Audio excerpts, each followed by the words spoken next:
everyone, Therese here. Message that's come through for me in the last 24 hours is, again, I've been sort of mulling over the uncertainty point that they brought up last time I got on, and I was sharing a spiritual message that I got, and they talked about the importance of uncertainty for the healing process and for this time period in general, and that the uncertainty of this time is of vital importance, and they would not remove it because on a spiritual level we tend to choose faith when we don't know what we don't know, and there's no evidence of what we if there's not clear evidence of what is going to be predictably happening next, which there's not at this time, then we tend to choose faith, and a lot of spiritual centers are activating in all of us.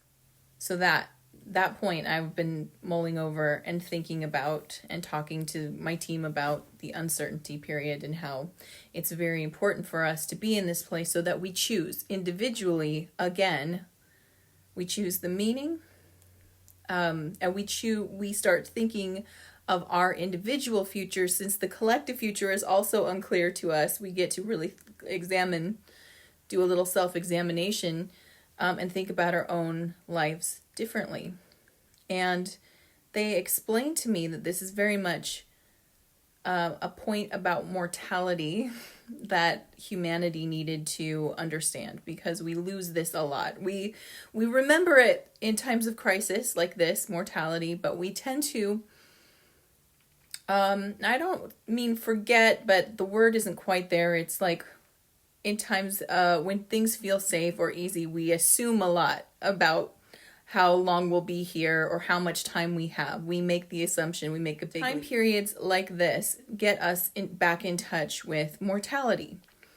And that makes us think about how we're living our lives, the quality of our life, what we do with our time, what we're doing with our life, right? So they, again, emphasize that this uncertainty is a gift, and they again emphasize that it is important for us to get in touch with the idea of mortality, not from a fear perspective, but rather from, if tomorrow were the last day, what would you do with today? And we hear a lot of inspirational people who make the most of their lives, who do amazing things, living their life. But that's kind of the mindset that they have. And usually it's because, why? They were confronted with their own sense of mortality. So this is another gift. This is the gift of of being confronted with your own mortality, is that it gets you to examine your life and make choices from a new perspective about if you had a limited amount of time, what would you do? And they are encouraging us from that spiritual perspective. Please do what comes up to you. Again, so this is a highly individualized time while we are experiencing it together. Isn't that interesting? I just want to point to that again, that it is a highly individualized collective experience. So we are collectively facing this together, and we're getting individual answers when confronted with mortality, right? And some of us have gone through that individually and privately. We've been confronted with mortality, and it got us to re-examine our lives. It got us to look at how we really want to be spending our time and energy. And it's important that you listen to that. That is your soul talking. That is your higher self guiding you. That it's guiding you towards what you are truly destined to do. I, just like everybody else, wish we could do this differently. I appreciate the fact that I'm getting a chance to examine and really think about how I'm using my life. But just like everyone else, I'm like, is this how we have to do it? But I guess, again, it's a gift. It's one of those things where many times in heavy situations, we don't see the gift, the gold, until we look back. And I feel, I want you to know that all the spiritual answers you need are resting within your own heart. Whenever we're in the shit, and this does feel like being in the shit, it's hard to see the gold. The gold in this case, the uncertainty and the being faced with a sense of mortality is gold. And that is because it really gets you to reach differently. Instead of reaching externally where there are no answers, and there never really was, we're reaching internally and there's a ton of answers. And then we're being asked to look inside and say, you know, what if next week's the last week, right? And that's, I honestly don't feel, if I'm telling you from my gut, I don't feel like that's the case, but we should be examining ourselves from that place so we can get deep answers about what we're here to do. And the deep answers are highly personal. So what I'm encouraging you, I guess what my pep talk, even though it's kind of like, you know, it's not giving you that whole like fluffy cloud feeling. It's a little deeper this time. But the pep talk is that whatever your heart is calling you to do, that's the answer. That's part of your destiny. It's part of what you're here to do. And whatever it looks like is right for you. And nobody's is going to necessarily match. But you should be doing that with vigor. It's going to give you new information as you pursue the messages from your higher self, from your heart. You're going to get more information about yourself. You're going to understand your vital role in all of this. And you have a vital role. We all do. It's going to be clearer and clearer. And there, you know, in times like this, it feels like an inappropriate thing to reach for your heart's desire. It can feel inappropriate. It should feel like maybe we should hide. Maybe we should shut down. Maybe we should huddle in a corner. And that's not what I get. I get that this is the moment to really reach in and go for it. This is what you've got. Life is not about waiting. Life is about living. If you are afraid to, just because the fear in the way and the doubt in the way, you know, please talk to someone. Just talk about your fear so you can diminish it and then keep reaching forward. Let me get to the fun information about what's happening in the sky and why I feel so good about moving forward with so much uncertainty, because I do feel like there is a lot of positive energy. And I do look to the stars, right? It's not the only thing I look to, but I do validate the cosmos and what it says, because it already pointed to this. I don't know if you all remember, early January 12th, there was a major stellium, which is 3 or more planets in one sign, happened. And it was an event that hasn't happened since for 500 years. I was telling you about Martin Luther breaking from the Catholic Church and that big moment. Well, we had a big moment 500 years later in January saying this, there's a big thing breaking open, and we're in it right now. Yesterday, March 22nd, there was another stellium in the sign of Capricorn, different planets this time, and Saturn's doing something different. So let me tell you about that. 22 is very important, and the universe has been doing its synchronicities like crazy now. Now the synchronicity codes are coming in constantly, nonstop. I keep getting people telling me about they're seeing the number sequences, and when you get a lot of the number sequences, that's usually activation codes for you, like you're awakening to newer levels. Anyone getting 1111 a lot, that's an awakening sign. Getting your number codes that you relate to spirit, those are coming in constantly. So yesterday, it was March 22nd. 22 is a master number. In numerology, it's called the architect of peace. Okay, that's important key right there. Hear that, the architect of peace. 22. And yesterday, 3 planets went into the stellium of Capricorn. Capricorn was the first stellium. That's the sign it's been in. Capricorn this year is a Capricorn year. Big energy. It's talking about the external world. There's a lot of stuff happening. Well, with the new stellium, we've got Mars moving in, which is the new piece, Jupiter and Pluto. and they're all in Capricorn right now.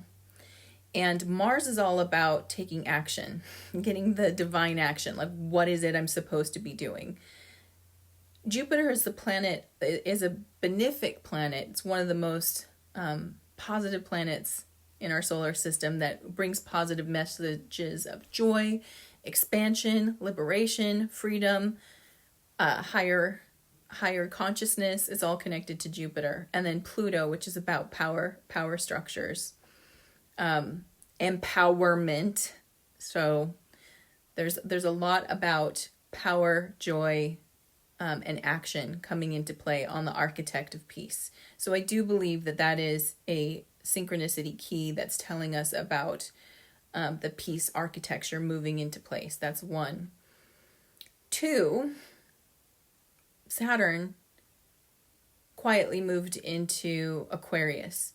Now, Saturn was in Capricorn, which is its ruling planet, and before the stellium, it moved into Aquarius. Now, the reason why this is kind of like gets me all going woo in my head is because Saturn takes about 2 to 2.5 years to rotate through a sign. So it's just interesting that after 2.5 years, suddenly Saturn moves over before this other stellium happens. So it's not a part of it. Now, Saturn being how we work, right? What responsibilities we have, how we're going to move into action. Our karmic work is in Saturn, and it moved out of that stellium position and into Aquarius. And now, the last time I did karma cards, I talked to you about humanity and the Aquarian age, and we are getting a preview of the Aquarian age, not by the events, not the external events, but how humanity is reacting to it. Such important information. Humanity is reacting in a way that's very Aquarian. So visionary, forward thinking, outside the box, finding solutions that we didn't even know were capable of or present. We're getting those now. And now Saturn is moving into this place. Now Aquarius also deals with community. It rules the 11th house. And this is groups. This is societal structures. This is community. It's dealing about what we hope and wish for the future. What we hope and wish for the future. So we've got this bigger planet going into doing the deep work of looking at societal structures, of groups, of how we work together. And we are now going to start feeling that influence of looking at it in a more cooperative way, because Aquarius does not do this alone. Aquarius does this as a group dynamic, group energy. So architect of peace, feeling empowered, feeling motivated to take action, and feeling optimistic, coupled with the group dynamic of work. The message I get is it takes all of us. It takes all of us. Now that goes back to my other message, which is reach into your heart and discover what you long to do. What the heart says, if I could do anything, I'd do blank. Because that's what you're being asked to do. From your highest self, from the highest perspective, this is how you're going to help the rest of us. And if you can't see how that connects right now, it's okay. It's okay. You don't need to see all the connections, all the inner working pieces in order to move into that place.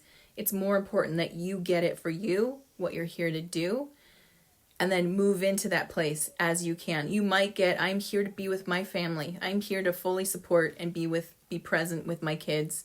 If that's what you get, awesome. That is what you're here to do. And it does serve the greater whole. As you get your heart's desire, be at peace and appreciate the message rather than going, but that feels selfish or that feels frivolous or extravagant. Please let that go, or at least work through the fear around that so that you can let it go. That's the mental teaching that I've been dealing with for the past 24 hours from my own spirit team. So I wanted to share that with you. I hope that message feels like it's giving you something to work with in this time where everything feels like, I don't know how long I'm going to be doing this. So that's one thing.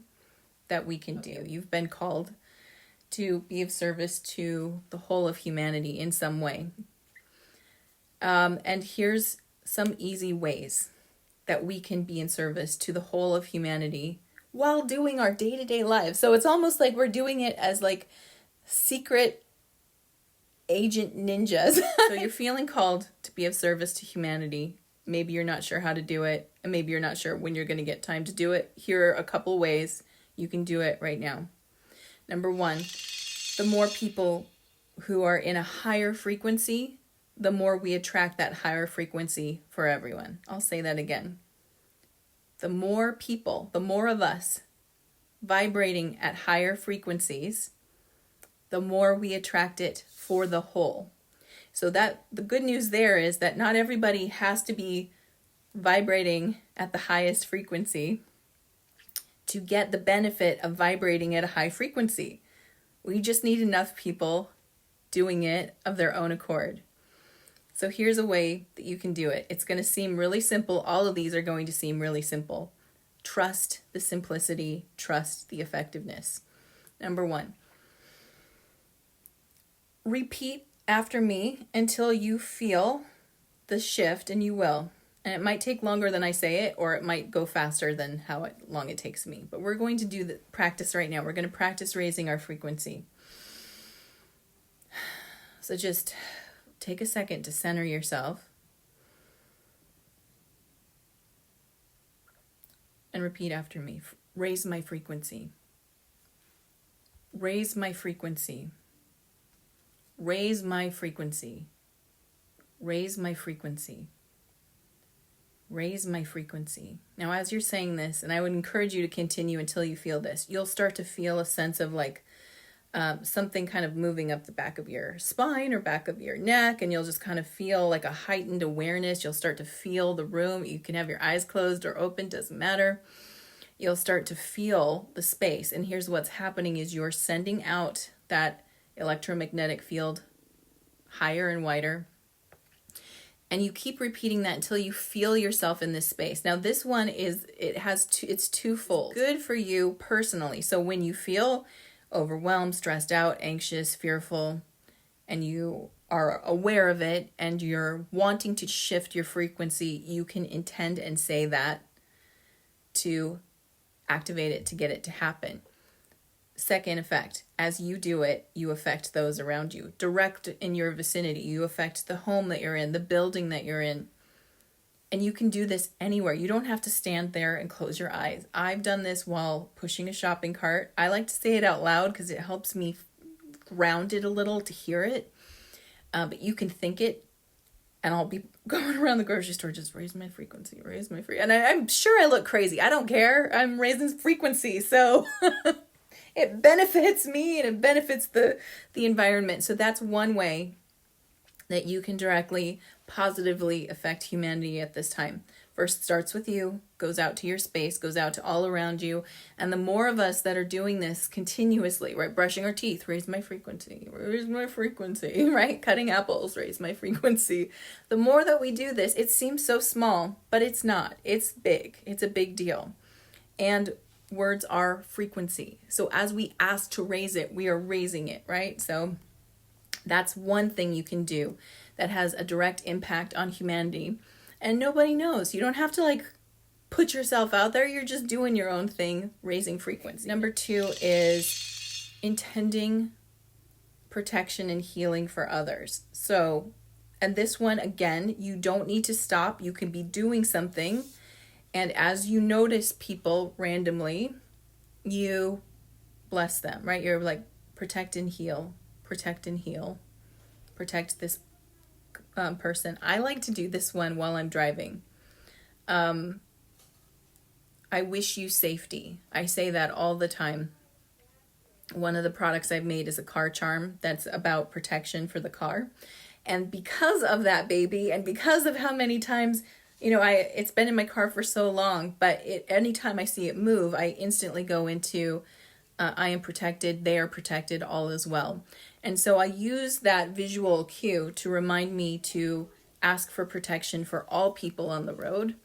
And that's another way that you're sending out positive energy and raising frequencies. You're intending protection and blessing, right? So it's really simple. You don't have to make eye contact. You don't have to concentrate. You send conscious intention of protection, healing, protection and healing.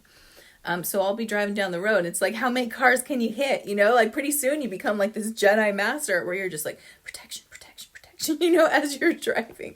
You can still be conscious and focused on the road, and you can see the cars and just bless, bless, bless. And then finally, blessing spaces, right? You're a powerful person, way more powerful than I think that anyone's ever given us credit for. We're powerful people. Our frequency affects others. We know this. People who are empathic or highly sensitive walk into rooms, they can feel other people's moods. You can affect mood too by simply intending protection and healing. Right? And you can still be practical while you do this. So this is not in lieu of keeping distance or washing hands or trying to make sure you're social distancing. Do all of that and do this. This is the spiritual half that we do to continue raising the frequency of not only ourselves, but everyone we come in contact with. And as their frequency raises, they will naturally affect more. So it has a domino effect, right? We don't have to worry about numbers. The numbers take care of themselves. Our job is to, as soon as we're conscious that we have a choice to raise the frequency and intend more, we do that. And as soon as we do that, the ripple effect starts. All right, so with that, let's do some karma cards. And these are coming into effect for today. Tomorrow's the new moon, and it goes all the way until Saturday, they say. So this is the energy from the karma cards that's going to be in play for pretty much the whole week, all the way to Saturday. And for those who are new to playing or haven't played in a while, I've already asked the team what message do they have, and they've already given me the answer. It comes in two forms. It comes in action, answers, and outcome. So all you need to do is really think about, what is it that I feel I need right now? Just tap into that. Do you feel like you need some actions? Know what action to take, or are you looking for what outcomes are happening this week energetically? Let me tell you the flavor of this reading. It's really interesting. It's kind of like on the nose, planetarily speaking. Uranus, the planet Uranus came up. That's plot twist. Remember, we're dealing with a lot of plot twist energy, and Uranus rules Aquarius, and that Aquarian age feeling. In Taurus, the bull, right, which talks about our worth and so many levels, talks about worthiness or worth. And what's interesting about that placement with Uranus and Taurus, that's where Uranus is in right now. It's literally in the sign of Taurus. So this feels like some interesting literal message to pay attention to what is happening there. In the fourth house is the family. The fourth house is the past. The fourth house is the divine mother. The fourth house is intuition. The fourth house is ruled by Cancer. So anybody who's a Cancer or knows Cancer, all that Cancerian,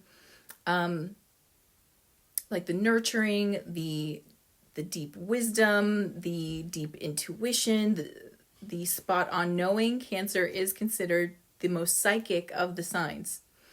But it's interesting that it's connected to our past, and I'm hearing, as I said, that collective past. So there's a collective past energy to this reading too.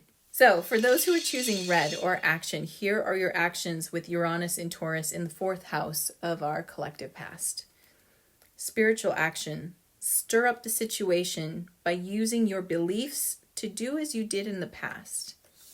Okay, this does feel connected to that first message that came through, and I just got a hit for that. My team, I turned off the ringer so you guys can't hear it, but when I say things, and my team has been using my phone for years to confirm things. So if I say something right, I get a ping, and one just happened, but the ringer's off. This has to do with what was said earlier. Stir up the situation by using your beliefs as you did in the past. As a child, inner child is also connected to the fourth house. As a child, you already knew what you were here to do. It doesn't matter how far-fetched the adult part of you thinks it is, the inner child always and already knew. So if you came here because you wanted to make the world a more beautiful place, that's what you know. If you came here because, like my son, you wanted to invent things that nobody's seen, that's what you already know. Right? Inspire others, bring joy and love, all of that. The inner you, the inner child lives in the chamber of the heart. It's, when it's healthy and balanced inner child, that's where that information is stored and remembered. So you're being asked to stir up your current life by using the beliefs of that your inner child already knew. So important. Mental action. Be open to new ideas about the costs of your home base or your family. This is interesting. There's a lot of family structure shifting happening naturally, right? We have kids out of school. We are in quarantine. While all of us are being kind of goaded into thinking about the fear of what happens next, I also feel like there's a weird sense of calm about it too. Like I should be a lot more afraid of what comes next, but I'm not. So I think that there are new ideas about how your living expenses. Remember, Taurus covers worth, and expenses is part of worth. We're all going to get by this. I don't know what that looks like, but I do know that we are not being hung out to dry. There's a lot more information coming. There's assistance coming. I'm already seeing it come in my state. The ideas or the availability of them anyway. So there's more information coming. Stay open to that. Don't let fear close you down. Physical action at this time. Invent a way to use the most direct way and do what you feel makes you secure. So invent a way. That's the Uranus energy. To use the most direct way to what makes you feel secure. Again, I can't help but feel that goes back to tapping into what you already know, what's already being held inside of you, and the answers are there. And the way to get in is to consider your mortality, as this time is confronting us to do anyway. Actually consider it. If I were to die tomorrow, next week, whatever time period you need to give yourself, what would I be doing? What would I want to do? How would I want to spend this time? Now, granted, some of us would want to travel, and that's not an option. So we really need to think about this. If, we have to get past maybe the rote answers or the things we think we're supposed to want and get really down into what do you really want? Because you can travel in the mind, right? You can travel, meaning you can travel through education, educating yourself. That's one way that you can expand the mind. Travel and mental expansion are intimately connected. So just consider that in case you're like, but I really do want to travel. Well, travel the mind. But it is time to get in there and get deeper into the answers. Sometimes we are inundated with other people's desires so much, like we're inspired by other people and their desires, but we start to think that maybe that's supposed to be my desire too. And I would ask you to sit with it longer and go deeper. Talk to your inner child. Let him or her, or they say what comes up, rather than the rote answers of the things we think we're supposed to want to do before we die. We might have some very interesting stuff come forward. All right. The most direct way is through yourself. My team often says to me, I'm a person who does intuitive readings, psychic readings for other people. And my team has always, always told me and ensured that I tell clients before doing a reading that all answers that you would ever seek have always come to you first.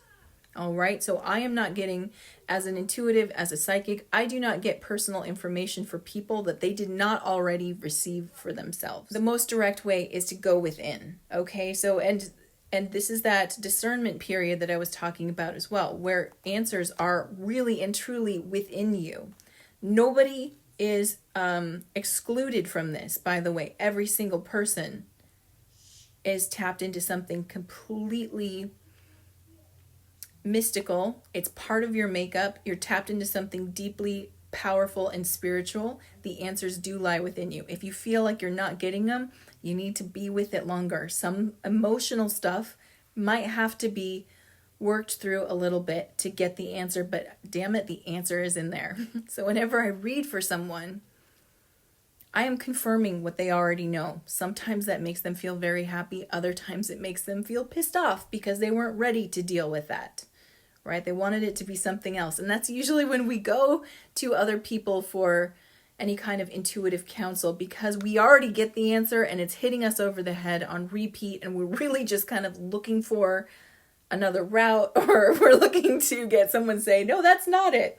And many, many times what you get in an intuitive reading is exactly what you already knew, which is confirmation to you, by the way, that you got the message. The action is go in, hang out with your inner child, talk to that version of you, find out what it was that you already knew about yourself and why you're here and what you want to do with your life, and then start taking actions directly related to that.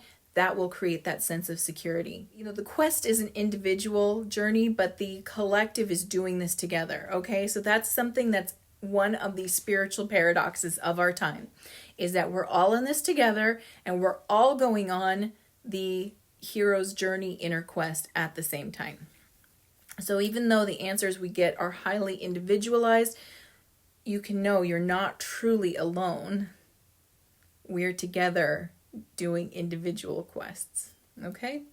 The spiritual outcome at this time is an unusual example of resources to maintain what makes you feel secure. I just want to I need a microphone, just like a toy one, just to drop it sometimes. That would really satisfy me right now. Just be like, these resources that are unusual are inner resources. Okay, that's what we were just talking about. Going within, find the answer. You already know it. You're already holding on to it. Okay. Not to hit you over the head with it, but that's the unusual example right there. Your mental outcome at this time is a different way of looking at the practicality of support. And I think, again, this has to do with the fact that although we are physically separated, we can support each other energetically and spiritually. You don't have to gather in a space to do this. We can gather virtually, and even if this were taken away for some reason, if it were, we could still do this. We could still gather and send the information out. We know we're out there, and we won't be physically separated for long. There's the internal support that we've been talking about, where you find those answers about what you're here for, your purpose, your destiny. Number 2 is raising frequencies, intending healing and safety to all that you come into distant contact with, right? Sending that out. That is a different way of looking at how you can be of service to the whole. When you're being asked to stay apart, you can still be with others energetically. Our soul, our spirit, our energy is impervious to any type of attack. Impervious. So we can band together tighter than ever, just outside the body. And there's plenty of you hanging outside your body right now, babe. There's so much of you. There's so much more of you. Okay, let's talk about heart math for 1 second. Heart Math Institute was measuring the electromagnetic fields of the body. When it measured the brain went out. The electromagnetic impulse could be measured for about 1 mile to 2 miles, I believe. The heart, okay, this is where the juice is. The heart could be measured for up to 8 miles. And the only reason they said it was inconclusive how far the heart's energy went, because their equipment could only monitor up to 8 miles.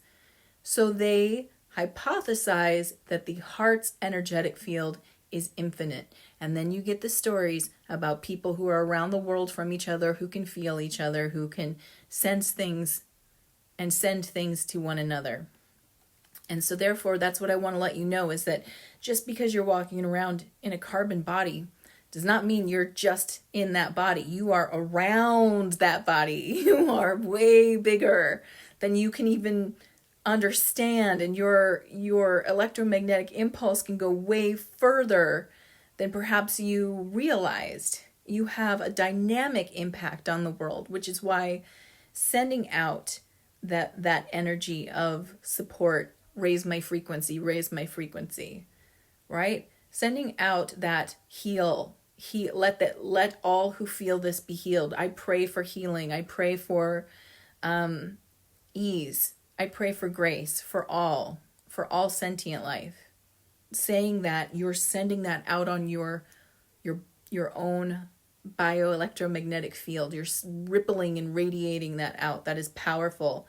And that is most definitely a way to support your fellow human beings. Physical outcome at this time, an unexpected change resulting from the productivity of your home base or family. So, an unexpected change resulting from the productivity of your home base and family. So this is, I honestly feel like that this is that moment. That's what my team's been asking me to do. They were like, this is your job, is to send out this message to any and all who will hear you, and then do what you're saying. So trust me, I'm holding the space. I'm going to raise my frequency. I'm going to ask for healing and peace and grace for all. I'm going to focus on it. And when I catch myself, because just like everybody else, my energy will dip. It'll go down. I'll feel frustration, just like everybody else. And I am going to ask for the collective to help me raise my own frequency so I can turn around and give it back. Right? And that means reaching out to people, talk to people, please talk to people, please share with others that you trust. Ask them to hold space as you deal with it so that you can turn back that energy around, so that you can build yourself back up and hold space. We're not meant to be machines here. We're not meant to be strong 24/7. Nobody is. If you could do that, you'd turn into a beam of light so that you could support us all infinitely. You're in a human structure right now. It's okay to feel doubt. It's okay to feel weak. It's okay to get scared. Just keep reaching out and asking people to hold space for you. When you get your strength back, you'll be doing that for other people too as well. All is well. That's another chant that you can do as you're putting energy out there into the world. All is well. So this comes from manifesting and the law of attraction. And this is how this works, okay? So instead of saying, I hope all is well, or I hope we heal, which leaves that room for uncertainty, and actually in subtext is saying, I don't know if this will work.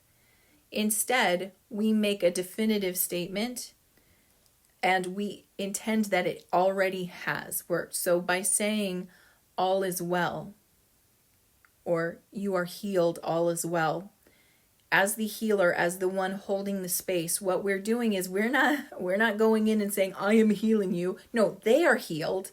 All is well. We're holding that as a point of frequency. And this goes into quantum physics, and then it can get a little convoluted for some. But the point is that instead of hoping for things, you're welcome, you're so welcome. Instead of hoping for wellness, or all is well, we decide it is well, and we hold that point of focus in our mind. So saying all is healed, all is well, all are healed, all is well is another mantra that you can put out there.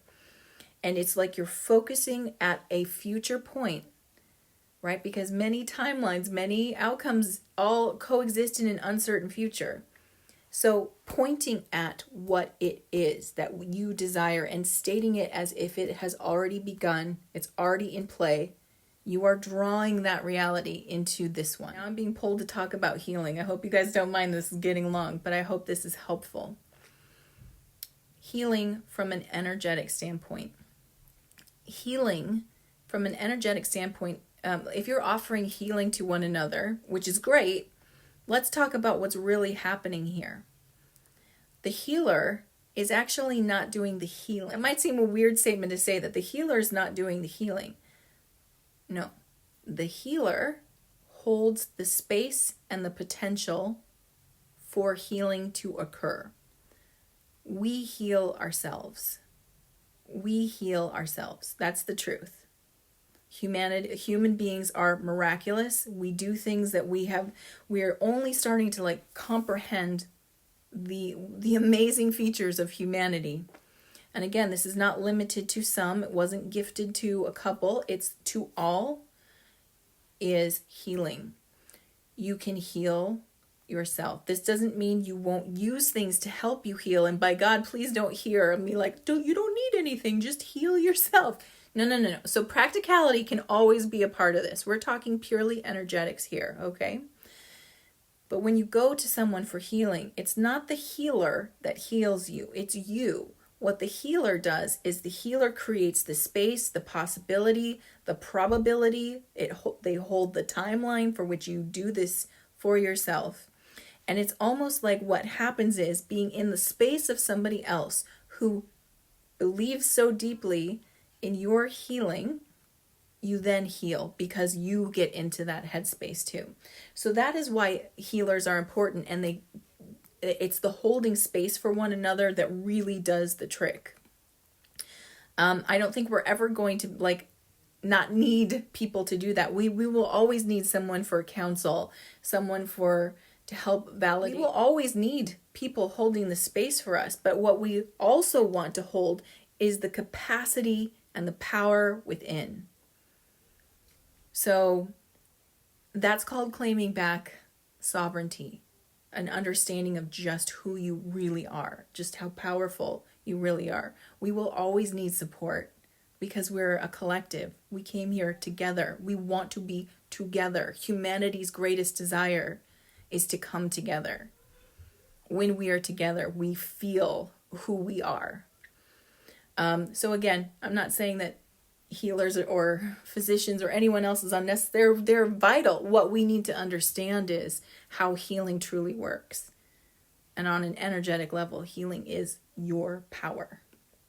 Other people hold the potential for you. When we find ourselves, feeling not well, feeling down, stuff like this isn't, it's not about assigning blame. Look, things happen in our lives where we feel stressed, worn out, heavy, our frequency gets lower. All of this can cause us to go into a place where we feel out of alignment with healing.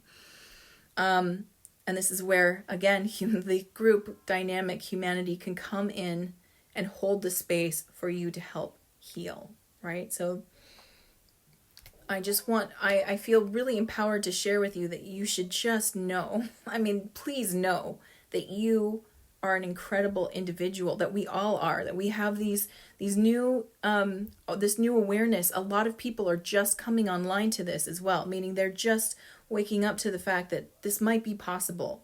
And again, this comes from that beautiful space of uncertainty where when we have nothing that we can cling to, we reach for faith. And as we do that, the spiritual centers come online. And a lot of people's spiritual centers are coming online. They might not call it that. They might not recognize it as that. And yet that is truly happening to us, to the broader collective. And those of us who have been keen to it for a while, we're sort of the front line right now. We're the ones who are being asked to show up and, be the person that you always have been, even if you've had to dull it down a little. This is not the time to be dulled down. This is the time to be out there and be like, yeah, this is what's happening, right? So saying things like, let's talk, raise my frequency. Let's hold space for each other. Let's intend healing and love towards one another. In the past, some people might have been like, you're a wackadoo. Now people are like, tell me more. I got nothing else to lose. So yeah, let's give this a shot. We're getting a real taste of what presence is, right? When we don't think we know what's going to happen, all we can do is be present. And then in presence, this is where a lot of beauty comes in. A lot of humanity kicks on and has to get creative. And that is the Aquarian age, not the panic again. That's not it.